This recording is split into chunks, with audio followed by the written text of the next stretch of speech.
મારું નામ ભરતભાઈ બાબુભાઈ ભીલ છે અને હું દેવળિયા રહું છું. મારે હીરાનું કારખાનું હાલતું. તરી 32 છોડી છોકરા મારાના કામ કરતા. હીરાનો માહોલ એટલો ખરાબ છે કે મારે કારખાનું બંધ કરવું પડ્યું. પણ જો સમય સારો આવશે તો કારખાનું ચોક્કસ ચાલુ કરી. અને મારું કહેવું એમ છે, જો હીરા બંધ કરીને અત્યારે અમે ખેતી મજૂરીમાં ચડી ગયા છીએ, તો મારું કહેવું એમ છે કે સારો સમય આવશે તો કારખાનું ચોક્કસ ચાલુ કરીશ. જય ખોડિયા ડાઈમાં મારું કારખાનું છે. મારું નામ આરબી ચુડાસમા છે, સથરાવાળા. અત્યારે હીરામાં બધી ધક્કાગાડી જેવું થઈ ગયું છે.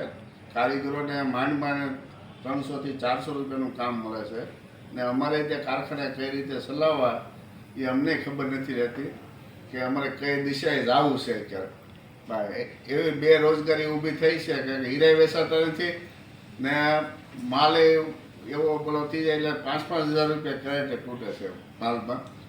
એટલે આવું બધું ધંધાની બેરોજગારી ઊભી થઈ છે. તો આમાં સરકારશ્રીને કાંઈ સહાય કરે એવી અમારી નમ્ર વિનંતી, તો ધંધામાં કંઈક બરકત મળે.